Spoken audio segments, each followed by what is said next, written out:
Votre mari, qui était chauffeur de bus à Bayonne, a été tabassé à mort. Il est décédé des suites d'une agression qui avait suscité une émotion nationale. Et la raison pour laquelle vous vous exprimez ce matin, c'est qu'il y a eu du nouveau hier. Les deux principaux suspects ont donc 24 et 25 ans.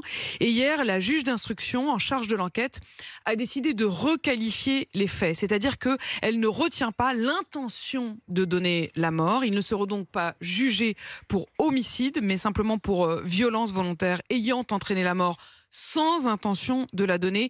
Et pour vous, ça change tout. Oui, complètement.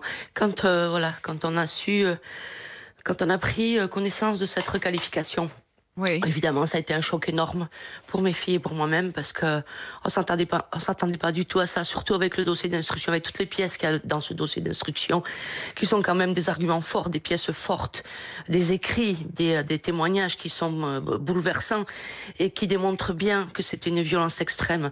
Donc voilà, on a pris ça en pleine face, une gifle énorme de la justice et on comprend pas. Il y a tout dans ce dossier, il y a tout qui montre que c'est bien un meurtre, quoi. Donc Que c'est voilà. bien un meurtre, je rappelle les faits et on s'en souvient tous au fond, parce que le chauffeur de bus de Bayonne, comme on appelait votre mari désormais, il est aussi l'image de cet ensauvagement, le mot n'est pas de moi mais du ministre de Oui. l'Intérieur, Gérald Darmanin, qui avait pour la première fois prononcé ce mot. Il avait parlé d'ailleurs à l'époque d'actes barbares qui n'ont aucune excuse.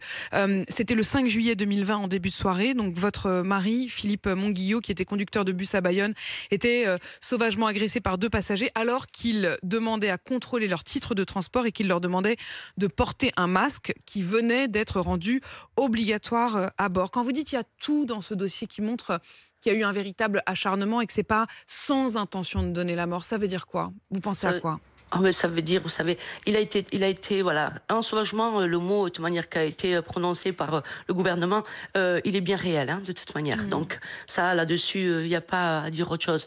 Il a été frappé au sol.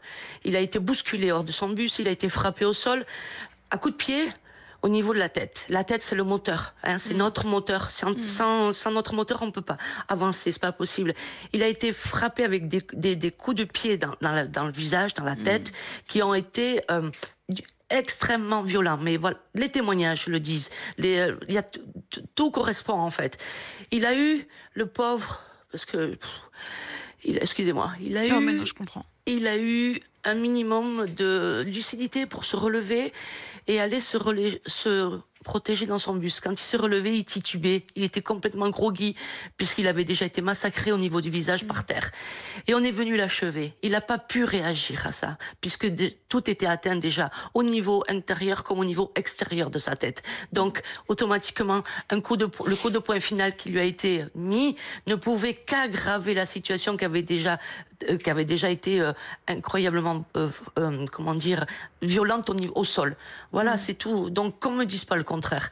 Tout correspond. Les vidéos, les témoignages, tout confirme ce que je suis en train de vous dire. Donc, comment on peut juger ça avec des coups, avec une violence en réunion, ayant entraîné la mort sans intention de la donner? Mais c'est impossible, c'est le monde à l'envers.